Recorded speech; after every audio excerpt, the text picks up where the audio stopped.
नमस्कार सर, आपको गणतंत्र दिवस की हार्दिक शुभकामनाएं। आपको भी अंजू जी और दर्शकों को भी आपको नमस्कार, दर्शकों को भी नमस्कार। सर, दो खानदानी पार्टियों में घमासान मचा हुआ है। कांग्रेस में तो शकील अहमद किनारा भी कर चुके हैं कांग्रेस से, लेकिन अभी भी भड़ास निकाल रहे हैं राहुल गांधी के खिलाफ। तानाशाह है, इनसिक्योर है, ये सारी बातें बोली जा रही हैं। कुछ सीन मैं आपको याद दिलाता हूं और फिर एक पत्र का उल्लेख करूंगा और फिर उसी संदर्भ में शकील अहमद के जो ताजा बयान है इन पर चर्चा आ जाएगी। शुरू में जब राहुल गांधी को सोनिया गांधी ने आगे किया था तो कुछ सीनियर नेताओं को जिम्मेदारी सौंपी थी कि जब ये मीडिया के सामने जाया करें तो आप लोग साई की तरह इनके साथ रहो और कोई सवाल अगर पूछा जाए तो हल्का सा इनको हिंट दें ताकि जवाब तो यही दें, हाईलाइट तो यही हो, मीडिया में छाए तो यही, पर वो पॉलिटिकली इनकरेक्ट ना हो जाए। तो आपने और बहुत सारे दर्शकों ने देखा होगा कि जब राहुल गांधी मीडिया के सामने आते थे तो उनके ठीक पीछे कान के पास किस किस के मुंह होते थे। उनमें गुलाम नबी आजाद हुआ करते थे, उनमें ज्योतिरादित्य सिंधिया हुआ करते थे, जयराम रमेश और रणदीप सुरजेवाला। जयराम रमेश बाद में आए, रणदीप सुरजेवाला पहले थे। तो 3-4 लोग हमेशा साई की तरह राहुल गांधी के साथ रहते थे और वो उनके कान में फुसफुसाते थे कुछ चीजों को लेकर के और फिर राहुल गांधी कैमरों पर बोलते थे। वो सारी चीजें टेलीविजन चैनलों के जरिए पूरे देश ने और विदेश ने देखी हैं कि राहुल गांधी अपने से 4 शब्द नहीं बोल सकते, 4 सेंटेंस नहीं बोल सकते, उनको दूसरों के सहारे लेने पड़ते हैं। अब जाहिर है वो बातें बहुत दूर दूर तक जाती हैं कि कौन कौन इनके गुरु बने हुए हैं। अंजू जी, जरा अब दिमाग पर जोर देकर के हम सोचें कि वो जो सलाहकार थे, कैमरे इनके पीछे खड़े होकर के सलाह देते थे, उनमें से कोई है क्या आजकल राहुल गांधी के आसपास? देखिए, गुलाम नबी आजाद को विदा कर चुके, ये फना कर चुके, ज्योतिरादित्य सिंधिया को अपने से दूर कर चुके, रणदीप सुरजेवाला को हटा करके जयराम रमेश को ले आए और बाकी भी जो मुंडी आगे करके राहुल गांधी को सलाहें देते थे, जिनकी वजह से राहुल गांधी को बदनामी उठानी पड़ी शुरू में कि साहब ये तो बिना सलाहकारों की मदद के 4 सेंटेंस नहीं बोल पाते, उन सबको इन्होंने कांग्रेस से निकाल बाहर किया या अलग थलग कर दिया पूरी तरीके से। जो शकील अहमद कह रहे हैं कि इनसिक्योर हैं, कद्दावर और ज्ञानी और वरिष्ठ लोगों से घबराते हैं, उनके साय से भी घबराते हैं, तो एक तो यहां आकर के वो बात सिद्ध होती है। नंबर 2, इनको 2 मौके मिले थे, बल्कि 3 मौके मिले थे, जब ये बहुत कुछ सीख सकते थे, यानी ट्रेनिंग ले सकते थे, ट्रेंड हो सकते थे।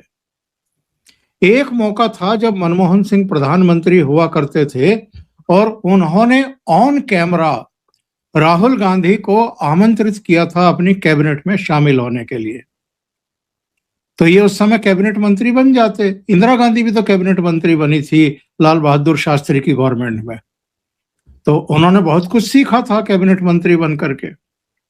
इनको क्या परेशानी थी, लेकिन इन्होंने वो पद ऑफर जो किया गया था वो एक्सेप्ट नहीं किया। ये तो सीधे प्रधानमंत्री पैदा होते हैं और प्रधानमंत्री ही बनते हैं उनके अनुसार।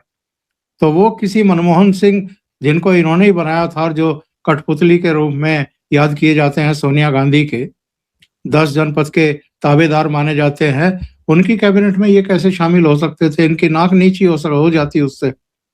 तो ये शामिल नहीं हुए और कुछ सीख भी नहीं पाए कि गवर्नमेंट चलती कैसे है, एक मंत्रालय ही कैसे चलता है, कैसे नीतियां बनती हैं, किन किन का योगदान होता है एक विधेयक तैयार करने में या नीतियां तैयार करने में, यही पता कर पाते तो शायद कुछ परिपक्वता आती।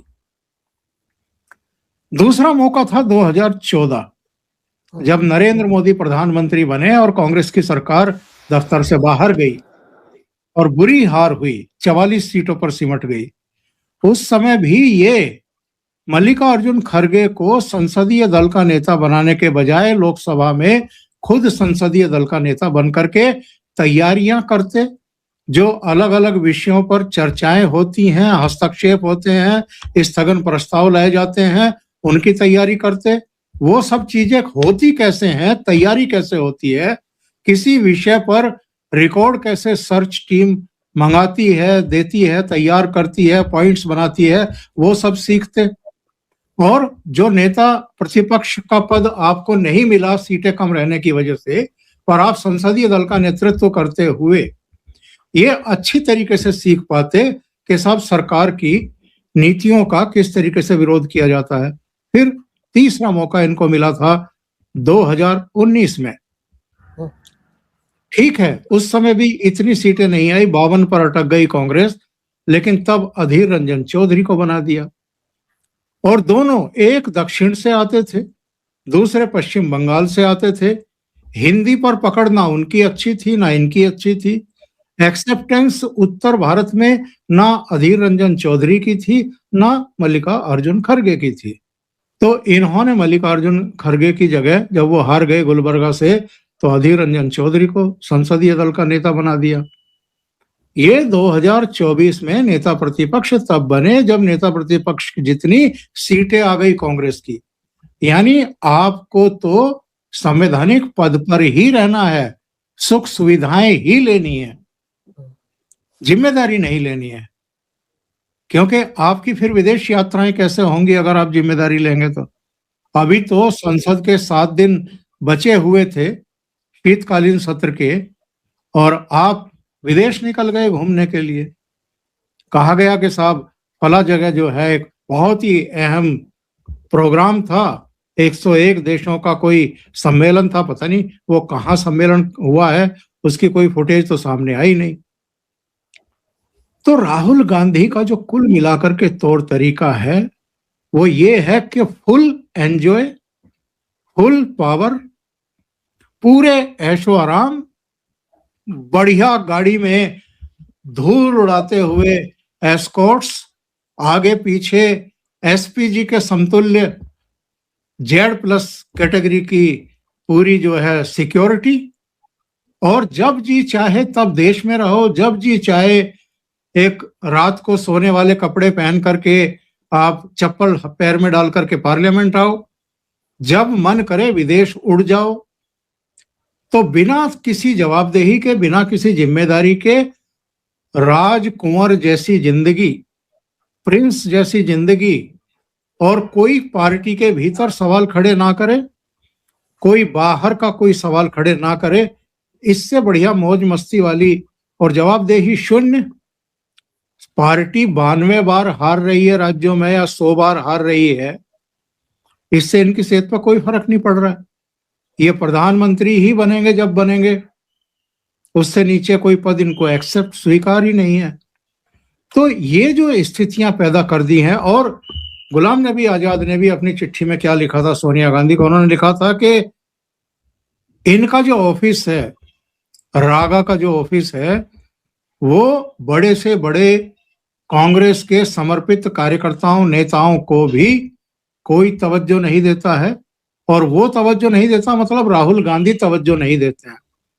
वरना ऑफिस में बैठे हुए लोगों की क्या औकात है, क्या हैसियत है, क्या हिमाकत है कि वो इतने बड़े सीनियर नेता जो इंदिरा गांधी के साथ काम कर चुके हों, संजय गांधी, राहुल गांधी, राजीव गांधी के साथ काम कर चुके हों, जो सीताराम केसरी, पीवी नरसिम्हा राव के साथ, मनमोहन सिंह के साथ उनकी कैबिनेट में रह चुके हों, 36 साल तक महासचिव रहे हों, पार्टी के CWC के मेंबर लगातार रहे हों, जम्मू कश्मीर के मुख्यमंत्री रहे हों, और उनकी मेल का जवाब ना दें कि मैं राहुल गांधी से मिलना चाहता हूं, तो उनकी कोई हैसियत नहीं है। यानी राहुल गांधी ही नहीं मिलते हैं किसी से। तो जो कुछ शकील अहमद ने कहा है वो 100% सही है। उन्होंने कहा कि 5 साल हो गए मुझे भी, मैंने इनसे टाइम नहीं मांगा। क्यों नहीं मांगा? क्योंकि टाइम आप मांगे और आपको टाइम ना मिले, इससे बड़ा अपमान तो कोई हो नहीं सकता। तो ये स्थितियां परिस्थितियां कांग्रेस के भीतर पैदा कर चुके हैं ये।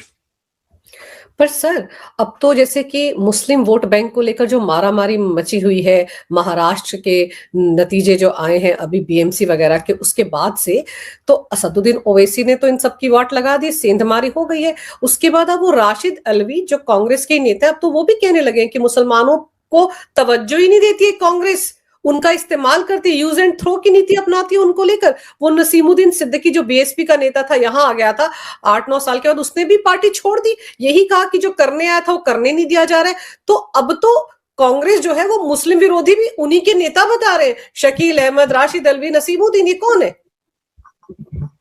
अब बेचारे राशिद अल्वी इतने सालों से पड़े हुए हैं कांग्रेस में, वो भी बहन मायावती के पास से आए थे और उनको राज्यसभा में नहीं भेज पा रही है कांग्रेस। ये छोटी मोटी पीड़ा है क्या? अलग अलग मौकों पर इस खतरनाक आदमी के स्टेटमेंट देखिए, वो देश विरोधी बातें करते हैं ये। शकील अहमद तो चलो खानदानी राजनीतिज्ञ हैं और बहुत समझदार और बहुत संतुलित बयान देने वालों में से हैं, लेकिन जहां तक नसीमुद्दीन सिद्दीकी का सवाल है या राशिद अल्वी का सवाल है, तो ये तो एक ऐसी जगह से आए हैं जहां भ्रष्टाचार जो है वो सिर चढ़ करके बोलता रहा है। आज मायावती की भी जो दुर्दशा है, दुर्गति है, वो क्यों है? क्योंकि मुख्यमंत्री रहते हुए वो बहुत ही एरोगेंट हो गई थी, हाथियों के पार्क खड़े कर रही थी अपने और काशीराम के 7-7 फुट के नहीं, कई कई गुना फुट के जो है अपनी मूर्तियां स्थापित करवा रही थी। तो पब्लिक है, ये सब जानती है, और पब्लिक सही समय आने पर जो है लोगों को जमीदोज करना भी जानती है। जो बहुजन समाज पार्टी को, अंजू जी, 2007 में 30% से ज्यादा वोट शेयर मिला था उत्तर प्रदेश में, 206 सीटें मिली थी, और ये 5 साल के लिए मुख्यमंत्री बनी थी इंडिपेंडेंटली, बिना किसी के कंधों का सहारा लिए हुए। 2012 तक 5 साल रही। वो पिछले विधानसभा चुनाव में वोट शेयर कितना रह गया घट करके? 12%। और सीटें 1, 403 में से 403 के सदन में 1 एमएलए, और पार्लियामेंट में 1 राज्यसभा का मेंबर है जिसका कार्यकाल अक्टूबर-नवंबर में खत्म हो रहा है। यानी संसद में भी 1 इनका कोई सदस्य नहीं बचेगा, और विधानसभा में 1 बैठा हुआ है, वो भी कब भाग जाए कुछ पता नहीं। तो ये हालात क्यों पैदा हुए? क्योंकि आपको सिर्फ अपना जन्मदिन की जो तिथि है वो महत्वपूर्ण लगने लगी है। बाकी कोई कांड हो जाए, कोई समस्या हो जाए, बड़ी से बड़ी घटना हो जाए, आप कभी प्रेस कॉन्फ्रेंस भी करना मुनासिब नहीं समझते।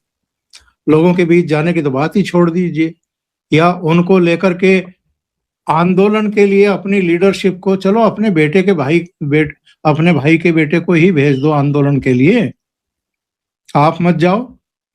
आपकी अगर इतनी उम्र हो गई है, आप अगर पूरी तरह स्वस्थ नहीं है, तो आपने क्या सेकंड कोई लीडरशिप लाइन खड़ी करी है क्या? भारतीय जनता पार्टी तो अब तीसरी पीढ़ी भी तैयार कर रही है, दूसरी पीढ़ी को अब नेतृत्व दिया जा रहा धीरे धीरे करके। भाई नवीन नितिन को आप लेकर के आए, नितिन नवीन को बिहार से, 45 साल की उम्र बीजेपी की और 45 की ही उनकी है, तो आपने उनको बीजेपी का राष्ट्रीय अध्यक्ष बना दिया। तो हर जगह नए नेतृत्व को बीजेपी आगे कर रही है, ये लोग नहीं कर रहे हैं। कांग्रेस अगर राहुल गांधी को ही नया नेतृत्व समझ रही है तो फिर तो भगवान ही मालिक है। एक ऐसा 80 साल से ऊपर का अध्यक्ष बना रखा है जो पार्लियामेंट में खड़े होकर के कहते हैं कि मेरा जन्म तो सोनिया गांधी की वजह से हुआ है, मेरे को तो इन्होंने अध्यक्ष बनाया है। ये जो स्थितियां परिस्थितियां हैं, ये कहां ले जाकर के छोड़ेंगी? और ये बात तो सही है कि अकेले मुसलमानों का मोह भंग नहीं हो रहा है, एक एक करके सभी कांग्रेस से काफी नाराज हैं। अब ये 2024 में जो कुछ हुआ है, ये एक अपवाद है कि आप 52 से 99 पर पहुंच गए। 2029 में देखिएगा क्या हाल होगा। और अभी राज्यों में देख लीजिए क्या हाल हो रहा है। राहुल गांधी को कितना मौका और दिया जाएगा वो भी एक बड़ा सवाल है, लेकिन जिस तरह से एक साथ बहुत से लोग राहुल गांधी के खिलाफ उठ खड़े, अब तो मुखर स्वरों में बोल रहे हैं, आपको लगता है कि पार्टी के अंदर इस ऊहापोह का, इस उथल पुथल का फायदा प्रियंका गैंग को मिलेगा? प्रियंका वाड्रा चमक कर सामने आएंगे, ऐसा लगता है आपको कि ये भी कोई रणनीति चल रही है पार्टी के अंदर? लगता नहीं। सोनिया गांधी का सारा लाड़ प्यार ध्यान सब राहुल गांधी की तरफ है। उनका वश चलता तो वो प्रियंका वाड्रा को अमेठी और रायबरेली की सरहदों से बाहर निकलने ही नहीं देती। और राहुल गांधी के जीजा जी बार बार कैमरों पर आकर के उछलते हैं कि बड़ी भारी डिमांड है कि रॉबर्ट वाड्रा को सामने लेकर के आओ, और मेरी तो उम्र ही निकल गई है इंतजार करते करते। इसी तरीके से प्रियंका वाड्रा को भी ये शिकायत थी कि मैं कब तक दूसरों को ही चुनाव लड़वाती रहूंगी। मैं अपनी मम्मी को लड़वाती रही, फिर भैया को लड़वाती रही, तो मेरा जीवन यात्रा, मेरी राजनीतिक जीवन यात्रा कब शुरू होगी? पार्लियामेंट से। और देखिए खटपट चल रही है दोनों में। इससे पता लगता है कि जब उत्तर प्रदेश के नतीजे आए थे 2022 में, और चूंकि बहन को सारे उत्तर प्रदेश की जिम्मेदारी सौंप दी गई थी, लड़की हूं लड़ सकती हूं वाला एनजीओ टाइप जो है एक नारा उछाला था उन्होंने, 40% महिलाओं को टिकट बांट दिए थे। और जब 2-2.5% वोट शेयर बच गया और 2 ही सीटें आई, तो उनको महासचिव तो बने रहने दिया, पर सारे दायित्व उनसे वापस ले लिए गए थे। तो बिना विभाग का जैसे मंत्री होता है ना, तो वो हालत प्रियंका वाड्रा की कर दी थी राहुल गांधी एंड कंपनी ने। अब जाकर के असम के लिए जो स्क्रूटनी कमेटी बनती है, स्क्रूटनी कमेटी, जो आवेदन आते हैं अलग अलग सीटों के लिए 3-3, 4-4 की संख्या में, उनको बैठ करके देखना है चश्मा लगा करके कि साहब इनमें काबिल कौन सा है इस सीट पे। और वो काबिल जो एक कैंडिडेट पहचानेंगी प्रियंका वाड्रा, फिर वो सीईसी को भेजेंगी, जो सेंट्रल कमेटी है जो फाइनल नाम डिसाइड करती है। ये हालत जो है परिवार के भीतर भी और कांग्रेस के भीतर भी चल रही है। सर, राहुल गांधी को तो मजदूर बनना है ना, हाथ में गेंती लेकर उसको सिर पे वो बांध के मजदूर बनना है। उसको कहाँ उलझाया हुआ है कांग्रेस पार्टी? ये जो रोज नौटंकी होती, कभी मैकेनिक, कभी धान लगाना, कभी चॉकलेट बनाना, कभी कुली बन जाना, सर उनको इसी के लिए छोड़ देना चाहिए कि तुम यही करो। एक्चुअल में ये जो आज की तारीख में देश के प्रधानमंत्री हैं नरेंद्र मोदी जी, इन्होंने देखो कहाँ ला करके पटका है इस परिवार को। 2004 और 2014 10 साल तक इन्हीं की सरकार थी ना। कभी राहुल गांधी देखे किसी ट्रक में बैठ करके ड्राइवर से उसकी समस्या पूछते हुए, या क्लीनर से समस्या पूछते हुए, या सब्जी मंडी में गए हों, वहां सब्जी बेचने वाले से पूछा हो कि भाई तुझे नफा हो रहा है, नुकसान हो रहा है, क्या हो रहा है? या कुलियों से जाके बात की हो, उनका सामान सिर पर ढोया हो उन 10 सालों में? या धान के खेत में कहीं उतरे हों माइक लगा करके, धान रोपते हुए माइक लगा करके वो फोटो और वीडियो बनवाए हों, ट्रैक्टर पर बैठ गए हों? उन 10 सालों में तो कहीं नहीं दिखाई दिए दोनों भाई बहन। कोई किसी महिला के साथ, चलो गैर कांग्रेसी सरकारों के राज्यों में ही कहीं कुछ हो गया हो, तब दोनों भाई बहन कहीं जाते हुए दिखाई दिए क्या? नहीं दिखाई दिए होंगे, क्योंकि तब तो सत्ता का नशा था ना। तब तो बेधड़क बिना सुरक्षा के बड़े से बड़े हवाई अड्डे पर भी दन दनाते हुए ये दोनों भी, सोनिया गांधी भी और जीजा श्री भी, निकल जाते थे। कोई इनकी स्कैनिंग नहीं होती थी, कोई सुरक्षा नहीं, कुछ नहीं। वीआईपी वीआईपी थे। लेकिन 2014 के बाद क्या हुआ? इनको हवाई जहाज बनना पड़ता है आम आदमी की तरह, इनको बाकायदा गुजरना पड़ता है, जो मशीन लगी होती है स्कैनिंग वाली, सिक्योरिटी चेक से बाकायदा वैसे ही गुजरना पड़ता है। तो इनकी एसपीजी वापस ले ली गई, सारी जितनी इनकी अकड़ थी वो ढीली हो गई। अब तो हालत ये है कि राशिद अल्वी भी आंखें दिखाने लगे। शकील अहमद को भी लग रहा है कि जब मैं राज्यसभा में जा ही नहीं सकता, ये भेज ही नहीं सकते, और लोकसभा या विधानसभा लड़ूं भी तो ये जितवा नहीं सकते, तो यहां रह करके मैं करूंगा क्या? नसीमुद्दीन सिद्दीकी कब तक पड़ा रहेगा इंतजार में कि भाई जो वायदा किया गया था वो वायदा पूरा होगा? तो एक एक करके इनका पानी उतर चुका है, इस परिवार का पानी उतर चुका है, और सबको अब पता लग गया है। मुझे एक बात और बताइए, अच्छा ध्यान आया, ये जो मॉस्को में राष्ट्रपति पुतिन का इंटरव्यू हुआ था और अरुण पुरी से लेकर के कलीपुरी और सब लाइन लगा करके वहां पहुंचे हुए थे, वो कैसे हुआ? अब तमाम तरह की अटकलें हैं, लेकिन जो मेरी बुद्धि कहती है, मेरा एक्सपीरियंस कहता है, वो ये है कि जब तक विदेश मंत्रालय सक्रिय ना हो या पीएमओ से कोई मैसेज ना गया हो आपके मॉस्को पुतिन के ऑफिस में, तब तक किसी मीडिया हाउस को इंटरव्यू पुतिन साहब नहीं देंगे। बिल्कुल ठीक है, तो ये कैसे हुआ और ये कितना बड़ा झटका है 10 जनपद को, सोनिया गांधी के परिवार को। इंडिया टुडे के कवर पेज पर साल में 1 या 2 कवर स्टोरी होती थी राहुल गांधी को लेकर के, और हर बार कभी उनको मैच्योर, कभी कुछ और कभी कुछ, और ये और मुकाबला सीधे नरेंद्र मोदी से मुकाबला उनका दिखाते हुए।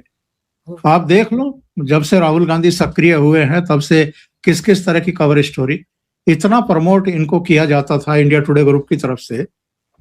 तो क्या मैसेज दिया है मोदी ने? बड़ा धीरे से, बिना कहे संकेतों में बताया जाता है मीडिया हाउसेस को। तो कहा गया कि भाई पुरी साहब, ठीक है, आप राजीव गांधी के बाल सखा रहे होंगे, दोनों स्कूल में साथ पढ़े होंगे, आप बड़ा एहसान समझते होंगे इस परिवार का, लेकिन अब इस परिवार की इतनी हैसियत नहीं बची है, इतनी औकात नहीं बची है कि ये आपको राष्ट्रपति पुतिन का इंटरव्यू मैनेज करा सके। आपको नेशनल इंटरनेशनल लेवल पर अगर चर्चित होना है, अपना ब्रांड स्थापित करना है, तो इसके लिए नरेंद्र मोदी ही आपके मददगार हो सकते हैं, 10 जनपद नहीं। ये छोटा मोटा सदमा है क्या इस परिवार के लिए? और अर्णब गोस्वामी से लेकर के तमाम लोग भले ही भन्ना रहे हों कि साहब हम तो चापलूसी करते, चमचागिरी करते करते थक लिए, बदनाम भी हो गए, लेकिन इंटरव्यू अरुण पुरी का मीडिया हाउस ले उड़ा। लेकिन ये एक मैसेजिंग होती है, और सारे मीडिया हाउसेस के लिए है ये, कि जिस 10 जनपद की चापलूसी में अभी भी लगे हुए हो, पूरा इकोसिस्टम, वहां से आपको चवन्नी नहीं मिलनी है। अब वहां से आप अपने कैरियर आगे नहीं बढ़ा सकते, अपने मीडिया हाउस की ब्रांडिंग नहीं कर सकते। सर, आप शशि थरूर साहब को देख लीजिए ना, वो केरल में पीएम मोदी के साथ कार्यक्रम में थे, यहाँ पार्टी की बैठक हो रही थी, गए ही नहीं, पहुंचे ही नहीं, या मन से नहीं जाना चाहते थे वहां पर। तो वो भी तो संदेश दे ही रहे हैं इनको। इनके साथ आज की तारीख में जो सीनियर लीडर्स हैं वो कहाँ दिखते हैं सर, सिवाय मल्लिकार्जुन खड़गे के? और उनके साथ कैसा व्यवहार होता है वो जग जाहिर है सर। मैंने एक बार पहले भी कहा था आपके प्रोग्राम में, और उस बात की पुष्टि शकील अहमद के एक बयान से हो गई। मैंने कहा था कि जो सीनियर हैं इस समय कांग्रेस में, उनके साथ राहुल गांधी असहज महसूस करते हैं। वो जिसको फर्स्ट नेम लेकर के बुला सकते हैं, कमल, ये उसके साथ सहज है या उनके साथ बैठ सकते हैं। बाकी लोगों के साथ तो ना बैठना चाहते हैं, ना बैठ सकते हैं, और ना ही उनके साथ संवाद करने की इनकी स्थिति, हैसियत है, काबिलियत है। पैराशूट से उतरे हैं, कितनी अकल है ये अब हमें बताने की जरूरत नहीं है, एक्सपोज हो चुके हैं बहुत बुरी तरीके से। भारत जोड़ो पूरी यात्रा के दौरान कैथल में, कुरुक्षेत्र में प्रेस कॉन्फ्रेंस में जो बयान दिया था इन्होंने कि क्या कौरव पांडवों ने अपने जमाने में जीएसटी लगाई थी, तो ये जो है, ये यहाँ का ऊपर का माला जो है ना, एकदम जिसको कहते हैं कि काम ही नहीं करता है, या आउट ऑफ सिलेबस अगर कोई पूछ ले कहीं सवाल तो क्या हालत होती है। बहुत सारे वीडियो पड़े हुए हैं, आप देखिए उसको जाकर के, कितना मतलब ये पॉज लेते हैं और एक एक डेढ़ डेढ़ मिनट तक चुप रह जाते हैं, कभी ये बहाना कभी वो बहाना। और अभी जब ये विदेश से लौट करके सीधे कर्नाटका में शायद या तमिलनाडु में कहीं किसी प्राइवेट स्कूल में गए थे, वहां किसी बच्चे ने कोई सवाल पूछ लिया था एजुकेशन सिस्टम को लेकर के, तो वो चीन में क्या टेक्नोलॉजी को लेकर के और प्रोडक्शन को लेकर के वो सारे ज्ञान उंडेल दिए राहुल गांधी ने, लेकिन एजुकेशन सिस्टम में क्या बदलाव होने चाहिए इसका ना उन्हें पता था, ना उस पर वो आए। पता लग रहा है कि भाई कुछ नहीं है, कोई किस्सा ही नहीं है, कोई ज्ञान ही नहीं है। जी सर, राहुल गांधी की तो छिल उतार ही दी है शकील अहमद और बाकी सारे गैंग ने, लेकिन इधर लालू प्रसाद यादव के घर में भी तो बवाल मचा हुआ है। वो कार्यकारी अध्यक्ष बन गया, तेजस्वी तो बहन ने मुंह फुला लिया है, रोहिणी आचार्य ने क्या क्या ट्वीट कर दिया उसको लेकर, क्या हो रहा है वहां पे? रोहिणी भी नाराज है, तेज प्रताप भी नाराज है, बताते हैं मीसा भी नाराज है, कई कई बहनें नाराज हैं, राजलक्ष्मी और दूसरी जो जितनी है वो कैप्टन अजय यादव के यहाँ जो उनकी बहू है, उनके बेटे की पत्नी है, वो भी नाराज है। 3-4 बहनें नाराज है, काफी नाराज है। तेज प्रताप भी नाराज है, राबड़ी देवी भी फंसी हुई हैं। लालू यादव ने तो अभी पिछले दिनों जो वो दही चूड़े का प्रोग्राम किया था तेज प्रताप ने, और अपने ही घर में 3 अलग अलग लोगों को कार्ड दे करके आया था, बड़ा हास्यास्पद था वो। एक कार्ड लालू यादव को थमा करके फोटो खिंचवा रहे हैं, फिर दूसरा कार्ड अपनी मम्मी को दे करके फोटो खिंचवा रहे हैं, तीसरा कार्ड तेजस्वी को दे करके फोटो खिंचवा रहे हैं। अरे भाई, लालू यादव को दे देते उतना ही काफी था। और वैसे भी अपने परिवार में कौन कार्ड देता है, कौन फोटो खिंचवाता है, कौन वीडियो जारी करवाता है? जाते वहां जाकर के सबको कहते कि भाई दही चूड़े का प्रोग्राम रखा है, गवर्नर भी आ रहे हैं, बाकी लोग भी आ रहे हैं, आप लोग भी आ जाइए। एक मैसेज जाएगा कि परिवार, चलो थोड़ा बहुत झगड़ा टंटा हुआ लेकिन सब एक हैं। लेकिन वहां तो फोटोग्राफी हो रही थी कार्ड देते हुए, और तेजस्वी फिर भी नहीं गया। और अब तो लालू यादव, अब उसको प्रेशर कह लीजिए या कुछ भी कह लीजिए, लालू यादव ने अब उनको कार्यकारी अध्यक्ष बना दिया तेजस्वी को। तो लालू यादव और राबड़ी देवी की तरफ से तो क्लियर है, वो चाहे दबाव में कर रहे हैं, कुछ भी कर रहे हैं, उनका तो क्लियर ये मानना है कि तेजस्वी ही आरजेडी को अब आगे चलाएंगे। और उनकी उम्र भी हो चली है, अस्वस्थ भी रहते ही हैं। तो तेज प्रताप और तेजस्वी में से किसी को चुनना था।